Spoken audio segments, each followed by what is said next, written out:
It was a quiet afternoon at the opulent Valerius house, the kind of place where every marble column whispered secrets of extreme wealth, and chandeliers sparkled with lives untouched by hardship. Yet, amidst the clinking of imported crystal and the soft hum of privileged conversation, stood a quiet young waitress named Clara Hayes. Her hands often trembled, not from fear, but from the exhaustion of a life spent balancing work and responsibility. She was invisible here, just another server in a sea of gold. But that day, a single unspoken moment, a quiet gesture of profound understanding, would crack the cold facade of a billionaire and change Clara's life forever, leaving even the most cynical hearts in tears. If you believe that true kindness speaks louder than any word, and that empathy is the greatest currency in the world, then please take a moment to like, comment, share, and subscribe to our channel, because stories like this one remind us that the greatest riches are often found in the simplest acts of human compassion. It was a sanctuary of success, a fortress of finance. The Valerius house. Its polished brass fixtures reflected the blinding brilliance of its patrons, most of whom measured success in billions and spoke in hushed tones about mergers and acquisitions. The silence here wasn't peaceful. It was heavy, a weighty quietude that underscored the immense value of every minute and every polished surface. The air smelled of aged leather, rare perfumes, and the faint, cold scent of old money. This was the gilded cage where the world's elite came to dine, transact, and forget the existence of the world outside its golden doors. Into this world stepped Clara Hayes. She was 21 years old, and the shimmering atmosphere of the Valerius house felt less like an environment and more like a costume she was forced to wear. She had only been working here for 2 short, dizzying weeks, and every day felt like a tightrope walk over an abyss of judgment. Her uniform, crisp and impeccable, did little to mask the profound sense of being an outsider. Clara moved with the almost painful shyness of someone constantly trying to minimize her own presence, terrified of shattering the quiet perfection of the place with a misstep or a clumsy gesture. The hotel's elegance was a relentless pressure point. Her existence was a living, breathing contrast to the marble floors and crystal glasses. While the guests discussed their latest yachts, Clara worried about the rent due next Tuesday. While they ordered vintage wine, she calculated how many extra hours she needed to cover her grandmother's medication. To the patrons of the Valerius house, she was merely a component of the service, an invisible hand that delivered their desires. They never truly looked at her, their gazes always skimming over her shoulder to the next appointment or the distant city skyline outside the panoramic windows. Yet, despite her fear, Clara possessed an inner stillness, a deep reservoir of observation honed by necessity. She had learned to see the things others overlooked, the flicker of impatience, the forced smile, the way people's bodies betrayed the calm they projected. Today, that keen sense of observation, born not of professional training but of simple human experience, would be her greatest asset and her defining vulnerability. She didn't know it yet, but the polished perfection of the Valerius house was about to be broken by a moment of raw, unexpected humanity, and she was the only one in the entire vast room equipped to deliver it. Clara Hayes moved through the halls of the Valerius house, but her heart remained miles away, anchored firmly in the small, struggling household that defined her entire existence. Life had never afforded Clara the luxury of being loud or confident. Instead, it had instilled in her a profound sense of caution. She grew up watching her single mother fight a silent, grinding war against bills and debts. Her father's sudden departure when Clara was 12 hadn't just left an empty chair at the dinner table. It left a void that had to be filled immediately by responsibility. Silence became her shield, a learned behavior. It was easier to be invisible, easier to calculate every movement, every expenditure of energy, than to risk drawing attention to her family's precarious position. While her peers were navigating the carefree chaos of their late teens, Clara was navigating double shifts, often starting at the hotel just as the sun set and ending long after the city had gone quiet. The earnings were meager, but they were the thin thread holding their existence together. This constant tightrope walk made her meticulous. Every plate placed, every glass filled, was done with a painstaking precision that belied her years. This was not merely the discipline of a good employee. It was the ingrained habit of survival. Her inner world was a quiet accounting of every potential error, financial, emotional, or professional. She had become an expert in anticipation, in spotting trouble before it materialized, because failure simply wasn't an option. But her greatest weight, and the source of her quiet strength, lay not just in work but in care. The long hours at the Valerius house were only half the struggle. Her evenings were devoted to her elderly grandmother, a woman whose spirit was sharp but whose body was slowly betraying her. The grandmother's advancing rheumatism and the severe tremors in her hands had introduced Clara to a new, practical education: the silent language of physical need. This duty, born of love and necessity, had unintentionally sharpened Clara's senses to the subtle, almost imperceptible signals of physical pain or difficulty in others. It was a secret comfort, a world where gentle strength and practical assistance spoke far louder than money ever could. Little did Clara know that this very private, painful expertise was about to intersect with the lives of the most publicly powerful family in the city. The Valerius house was the furthest thing from Clara's humble world. It was a golden, untouchable realm where titans of industry negotiated global outcomes and dined beneath golden ceilings. And on this particular afternoon, Clara found herself assigned to the most exclusive and intimidating setting of all. Table 9, a secluded booth reserved for the city's most powerful figures. Her hands, already damp with nerves, clutched the silver tray with desperate tenacity.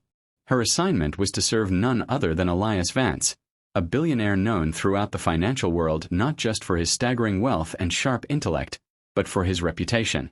Elias was often described as cold, precise, and distant, a man who ran his empire with logic and zero tolerance for inefficiency or sentiment. The staff whispered about him, careful to keep their voices low, viewing him as a magnificent yet utterly unapproachable force of nature. Dining with him was his mother, Eleanor Vance. Dressed in quiet elegance, adorned with timeless pearls, Eleanor possessed an air of grace and dignified reserve. As Clara approached their table, she noted the familiar, heartbreaking rhythm of the pair. Elias leaning slightly, speaking with controlled patience, and Eleanor listening with a soft, strained smile. Most servers only saw the wealth. Clara's trained eye saw something else entirely. She watched as Eleanor lifted her crystal water glass. The movement, designed to be smooth and effortless, was betrayed by a severe, involuntary tremor that ran through her hand and wrist. The movement was barely noticeable, quickly covered by a napkin, but Clara recognized it instantly. It was the same subtle, weary struggle she witnessed every evening when she helped her own grandmother hold a spoon or seal a bottle of medication. This wasn't impatience or awkwardness. It was a physical battle against advanced rheumatism, a battle that wealth could postpone but never truly win. In that fleeting moment, the professional veneer of the Valerius house crumbled for Clara. She forgot the potential reprimand, the fear of losing her job. She wasn't looking at the billionaire's mother. She was looking at a vulnerable woman in need of simple, practical help. This was the silent language she understood perfectly. The language of care, of recognizing dignity in the face of physical limitation. She knew exactly what needed to happen next, and it had absolutely nothing to do with the menu, but everything to do with humanity. Elias Vance glanced up, his expression instantly freezing the air around him. He saw the hesitation in Clara's posture, and his patience, already thin after a morning of intense negotiations, began to fray. He expected flawless service, robotic efficiency, not the pensive pause he saw in the young waitress's eyes. He opened his mouth, ready to issue a quiet, clinical dismissal, perhaps signaling the maitre d' that this particular server was too timid for their demanding clientele. He expected formality and compliance. But before the billionaire could utter a single chilling word, Clara took her small, resolute step. It was an action that defied the strict, unwritten laws of the Valerius house, a beautiful breach of protocol. She didn't recite the list of daily specials or ask a single question about the water preference. Instead, with a movement born of habit and deep empathy, she delicately reached out and removed the treacherous crystal glass from Eleanor's place setting. Crystal, though elegant, was light and unforgiving, exaggerating the slightest tremor. Clara moved away for only a brief moment, returning not with a similar glass, but with a simple, heavy-bottomed ceramic mug, the kind usually reserved for the staff's late-night coffee service. The contrast was stark, earthenware replacing crystal, but the purpose was profound. The weighted mug offered the stability, the grounding force, that Eleanor's hands had lost to her condition. Clara placed the mug down gently, pouring the sparkling water into the sturdy vessel. She didn't speak a word, didn't make a sound of commiseration, or draw any undue attention to the act. Her eyes met Eleanor's only momentarily. It was a silent promise that the struggle had been seen and honored. Eleanor Vance, usually composed and reserved, was stunned. For years, she had endured polite pity or loud, clumsy attempts at help. Clara offered practical, dignified assistance. A wave of profound relief washed over Eleanor's face, replacing the strained smile she always wore. She reached for the mug, and her grip, secure and steady against the weight of the ceramic, was firm for the first time that day. Elias Vance, the man who controlled fortunes and dictated markets, sat in absolute speechless stillness. He watched his mother drink with effortless ease, the small action completely transforming her demeanor. He realized that this shy waitress, this invisible cog in his world of luxury, had just done something he, with all his boundless resources, had failed to do. She restored a piece of his mother's daily dignity. The cold, precise logic that governed his life momentarily dissolved into a feeling he rarely indulged: awe. As the lavish meal progressed at table 9, something truly magical and unexpected unfolded. The atmosphere, initially stiff and heavy with the weight of expectation and wealth, began to subtly soften. Clara didn't just perform her duties. She connected. With every course she delivered, she offered silent, watchful care. When the soup arrived, she gently ensured that the spoon was placed precisely, noting how the broad, heavier handle would be easier for Eleanor to grasp. When the small, delicate pastry was served, she subtly used a larger, less ornate serving implement, preventing the frustrating slippage that light silverware could cause. This was not clumsy, visible overservice. It was a rhythmic, almost invisible dance of understanding. Eleanor Vance, usually lost in her own battle against her hands, found herself experiencing a rare moment of ease. She could eat, she could drink, and she could converse with her son without the constant draining anxiety of causing a scene or needing clumsy assistance. Her strained smile melted away, replaced by a genuine, relaxed expression of gratitude that warmed the cold marble of the Valerius house. Other distinguished guests in the dining hall began to notice the subtle shift. They saw the formidable Elias Vance not focusing on his phone or his papers, but watching his mother, and more importantly, watching the quiet, composed waitress. Whispers began to spread, not of gossip, but of curiosity. Why was the billionaire's mother laughing gently? Why did the waitress seem to anticipate every need before it was voiced? It was a simple, profound spectacle, a display of genuine human connection that no amount of money could purchase.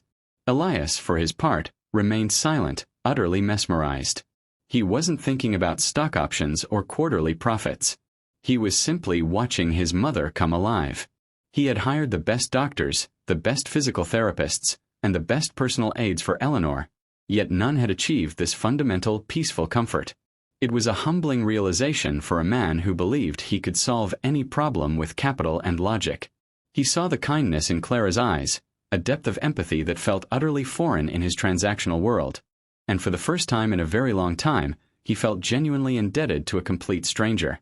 While the world around her saw a meticulous waitress earning her tip, for Clara, this experience was far more profound than professional duty. As she continued to glide around table 9, anticipating the subtle shift in Eleanor's needs, ensuring the heavy water pitcher was within reach but not too close, or steadying the salt cellar before Eleanor even attempted to reach it, her movements were driven by a deeper, more personal rhythm. This rhythm was the echo of her past. Every careful gesture, every moment of focused observation, was a poignant throwback to the 2 years she spent as the primary caregiver for her beloved grandmother. Clara's grandmother had suffered from a severe, debilitating form of arthritis that mirrored Eleanor's struggles, stealing the grace and certainty from her hands. Clara knew intimately the quiet despair that came with being unable to perform the simplest daily tasks. She knew the frustration of trembling hands and the shame of needing help just to hold a cup of tea. Her grandmother had passed away 2 years ago, leaving behind a silence in Clara's life that no amount of noise from the Valerius house could ever truly fill. And now, serving Eleanor, it was as if the universe had granted her an unexpected, final extension of that sacred, caring role. Through Eleanor, she was serving a memory, an opportunity to channel that fierce, practical loved one last time. Clara's hands, though trembling slightly with fatigue, moved with skill and an almost melancholy tenderness. It was a silent conversation that her voice could never carry, a testament to the fact that love, even after loss, always finds a practical way to return. She was not serving the mother of a billionaire. She was serving a fellow human being who needed the same dignity, patience, and understanding that her grandmother had always deserved. This silent, hidden dedication was the true secret behind the flawlessness of her service. As the last course was cleared and the remnants of the luxurious lunch disappeared, the dining ritual at table 9 should have concluded with the customary impersonal exchange of payment and pleasantries. But Eleanor Vance had no intention of letting this moment dissolve into routine. She had felt seen in a way that no expensive therapist or dutiful family member had managed in years. The quiet competence of Clara had been a balm to her soul. Eleanor waited until Elias had finished his brief, terse call to his office before reaching out across the polished table. She didn't offer a monetary tip. She knew that wasn't what Clara truly sought. Instead, she gently, and with surprising firmness despite her tremors, clasped Clara's hands. The act was intimate and entirely unexpected. Elias watched utterly still as his mother's eyes, glistening with unshed tears, connected with Clara's. "Thank you," Eleanor murmured, her voice soft but resonating with sincerity. "You saw me. You truly saw the struggle, not just the title." Her words carried the weight of years of unspoken frustration. She insisted on a private moment, moving beyond the transactional boundary of server and guest. "Tell me your name, my dear," she asked softly, her gaze unwavering. Clara, her own throat tight with emotion, whispered her name. "Clara Hayes." Eleanor pressed Clara's hands gently. "You have reminded me that dignity isn't lost just because my hands are weak. You have a gift, Clara, a true gift for caring." The quiet beauty of that exchange was palpable, momentarily freezing the noisy hustle of the exclusive restaurant. Elias, the cold, pragmatic billionaire, finally witnessed the raw, vulnerable impact of his mother's condition and the genuine, healing power of one person's empathy. This was the true aftermath of the meal, not a signature on a check, but a profound emotional validation. The emotional intensity of the exchange with Eleanor finally subsided, leaving Clara physically and mentally drained. She quickly resumed her tasks, collecting stray napkins and wiping down neighboring tables, trying to blend back into the gilded invisibility that was her job description. But the profound meeting was not yet over. A moment later, a junior manager, rigid with apprehension, approached her and whispered that Mr. Elias Vance, the formidable CEO, was requesting her presence in a secluded alcove near the main exit of the Valerius house. Clara braced herself immediately. Her heart began to pound a frantic, nervous rhythm against her ribs. She was certain this was the final consequence of her unprofessional empathy. Billionaires didn't appreciate deviation from the standard script. They demanded efficient, purely transactional service. She mentally rehearsed her defense. "I was just trying to help, sir. I saw her struggling." She prepared for the inevitable reprimand, maybe even a swift, quiet dismissal for having crossed the invisible, strict line between staff and elite clientele. When she reached the alcove, Elias Vance was standing alone, his posture still commanding, yet subtly altered. His face, usually a mask of cold calculation and efficiency, held a rare, unfamiliar expression: vulnerability. He didn't begin with a complaint or a lecture. His voice, when it came, was lower than she'd ever heard it. Not harsh, but uncertain, almost reflective. He told her, with surprising and painful honesty, how isolated his mother, Eleanor, had felt for years, even within the protective walls of their opulent home. Despite every resource he could provide, the top specialists, the round-the-clock aides, no one had ever truly cared enough to address her specific daily struggle with dignity. They treated the tremor as a nuisance to be managed or a symptom to be medicated, never as a source of profound emotional distress. Then, in a devastatingly rare moment of confession, the billionaire admitted that somewhere between the cutthroat boardrooms and the ceaseless pursuit of expansion, he himself had forgotten the simple importance of empathy. He had become defined entirely by logic and profit, losing touch with the very humanity his mother represented. Clara's simple, instinctive act, providing practical dignity, not pity, had forced him to confront his own deficiency. He confessed that seeing his mother's unreserved joy and ease was a stark reminder of what truly mattered, something he hadn't been able to buy or build for her. Clara realized she wasn't being scolded. She was being listened to by a man who was quietly, painfully admitting his greatest failing to a stranger. Elias Vance, the master of the corporate world, stood before the humble waitress, no longer seeing a uniform, but a mirror reflecting his own emotional shortcomings. He had delivered his confession, and now a genuine curiosity, one not driven by business metrics, emerged. He needed to understand the source of Clara's exceptional kindness, the root of an empathy that felt utterly foreign in his high-stakes universe. He moved past the awkwardness of the moment and asked Clara directly about her life, the query surprisingly gentle. "Tell me, Clara," he inquired, his eyes focused and intense. "Where did you learn such patience? Such practical care? This isn't taught in hospitality school." Clara, who had spent the last several minutes prepared for a confrontation, was disarmed by his sincerity. She took a deep, steadying breath, allowing herself a rare moment of honesty.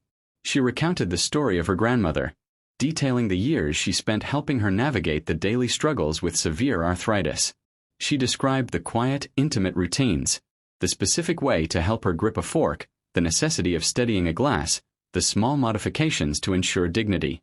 As she spoke, the rigid lines around Elias's mouth softened further.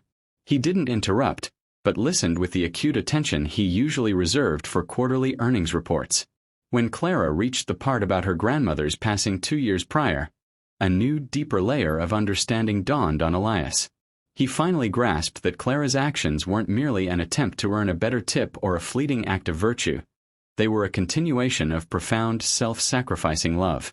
Her service to Eleanor was, in a way, a silent tribute, a completion of an emotional duty that the universe had unexpectedly presented to her in the Valerius house. This knowledge transformed her from a shy employee into a figure of quiet, authentic moral authority in his eyes. He realized that this young woman possessed an invaluable, irreplaceable skill born not of education or wealth, but of heart. The conversation between Elias and Clara reached a profound turning point. The quiet server had given the powerful CEO something irreplaceable: clarity about his mother's true needs and a stark mirror reflecting his own emotional neglect. Without saying much more, a signature move of a man who dealt in decisive action, not mere words, Elias made a series of rapid-fire decisions that would redefine Clara's future. Elias saw more than just a dedicated waitress. He saw an untapped professional resource. He understood that the genuine, nuanced care Clara provided was far more valuable than any service currently available to his mother, who had been surrounded by well-paid, but emotionally detached, staff. His first act was immediate and professional. He secured her position. Without even asking the hotel management, he arranged for the Valerius house to provide an immediate, generous bonus to Clara, recognizing her exceptional service to his mother, thereby ensuring her safety from any bureaucratic reprimand for stepping outside her server duties. But the true magnitude of his decision went far beyond a temporary bonus. Knowing that Clara had sacrificed her own educational aspirations to care for her grandmother, and recognizing her inherent talent for compassionate care, Elias decided to invest in her future. He discreetly made arrangements to offer Clara a full scholarship to pursue a degree in occupational therapy or specialized care at a top-tier institution. It was an offer that bypassed the need for her to ask, a preemptive strike against the financial hardship that tied her to the demanding, low-wage work at the hotel. This was Elias Vance's way of acknowledging his gratitude and repaying the moral debt he now felt. It wasn't about pity. It was about investing in a rare, genuine human skill. He sought to empower Clara to formalize the very empathy that had healed his mother's spirit. He knew the world, especially the healthcare world, desperately needed people like Clara. Individuals who could bridge the gap between professional expertise and genuine, dignified human connection. It was a life-altering opportunity, delivered by the cold, calculated mind of a man who had finally been reminded that true value isn't always quantifiable on a balance sheet. The morning after the dinner, the quiet hallways of the Valerius house buzzed with an unprecedented level of controlled chaos and bewildered whispers. Elias Vance, true to his reputation as a man who executed decisions with surgical speed, ensured his arrangements for Clara were implemented immediately. The management team received a stern, clear directive. Clara Hayes was not only secured in her position but was to be given a significant, unrequested leave of absence to pursue an educational opportunity, all expenses paid by the Vance Family Foundation. Furthermore, the substantial bonus was already being processed. The staff's reaction was a fascinating mixture of shock, confusion, and suppressed awe. Waiters and hostesses who had previously seen Clara as just another shadow worker suddenly found themselves talking about her. Whispers spread like wildfire. The shy girl signed to the old lady. The billionaire gave her a scholarship? Most were simply stunned that a single act of kindness, an act that violated the strict protocol of the opulent dining hall, had resulted in such an overwhelming reward.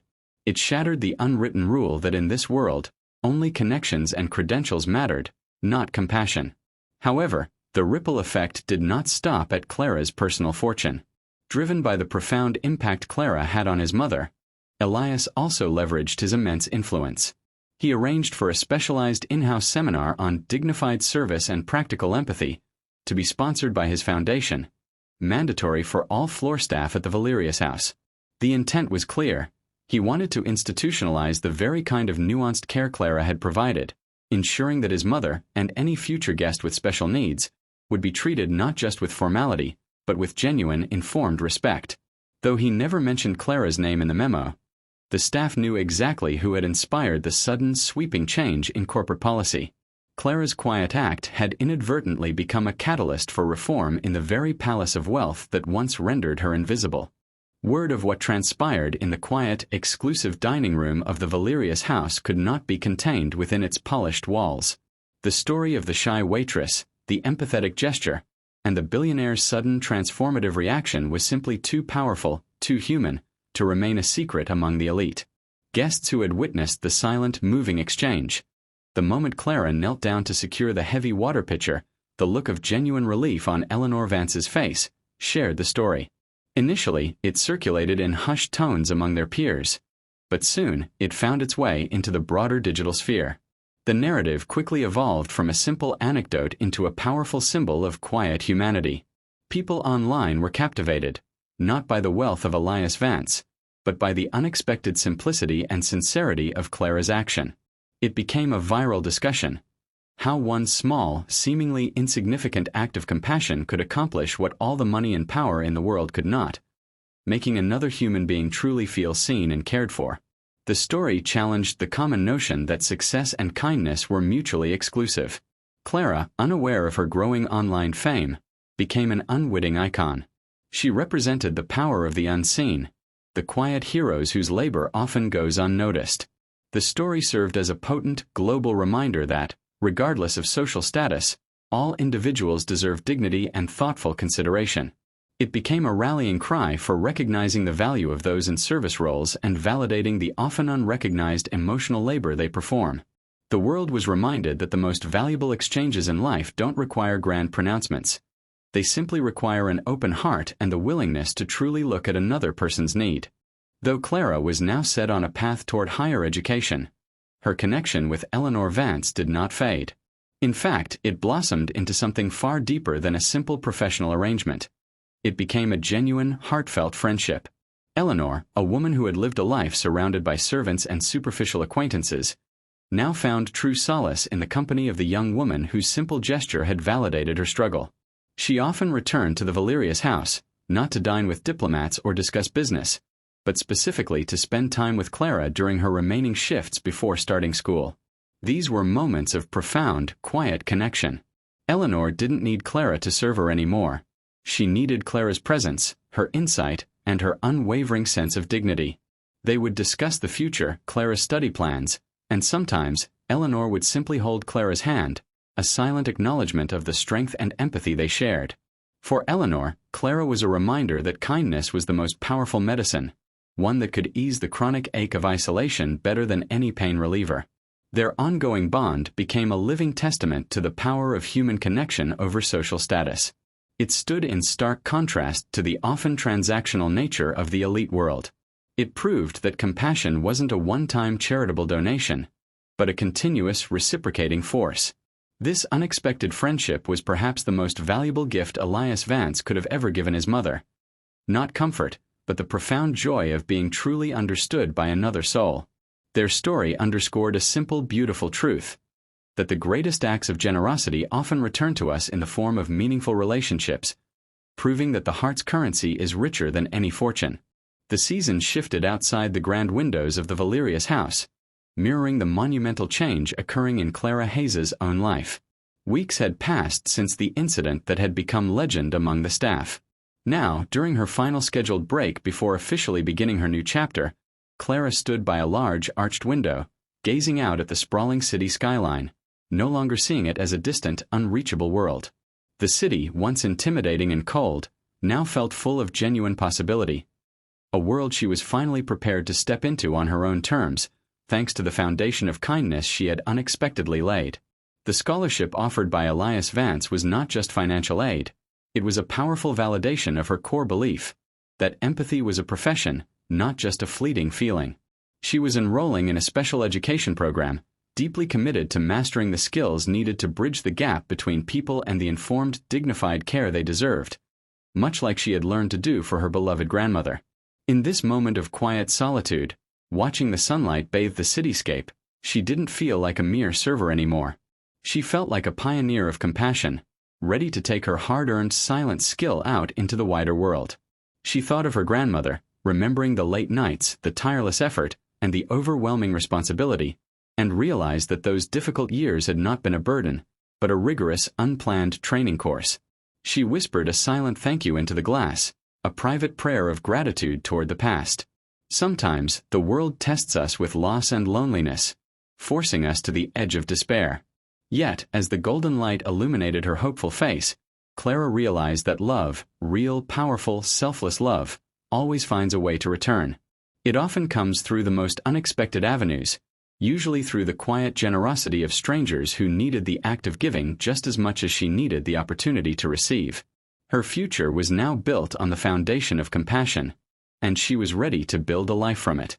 Clara Hayes stepped out of the Valerius house one last time as an employee, carrying not trays, but possibility. Her story, the quiet echo of a tiny, empathetic act in a room full of noise, had reverberated across the world, a lasting testament that true influence is not bought with wealth, but earned through genuine compassion. She had walked in as an invisible server. She left as a future professional, carrying the torch of dedicated care.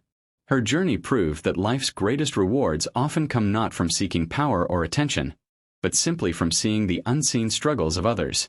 The profound lessons learned that day extended far beyond Clara. For Elias Vance, the billionaire, his mother's joy became a mirror, revealing the cold distance he had allowed to grow in his own heart, pushing him back toward the warmth of human connection. For Eleanor Vance, the matriarch, it was a reminder that she was not defined by her physical limitations, but by the love and recognition she deserved. If this story of Clara Hayes, the waitress whose simple act of kindness bridged the chasm of status and loneliness, has touched your heart and reminded you of the unseen power of empathy in your own life, then we urge you, don't let this message fade into silence. Take a moment to like this video, share it with someone who needs a reminder about the power of human goodness, and most importantly, subscribe to the Ken Story channel. We want to know, what is one small act of kindness you can commit today to help someone who feels invisible? Tell us in the comments below, and let's keep the conversation of compassion alive.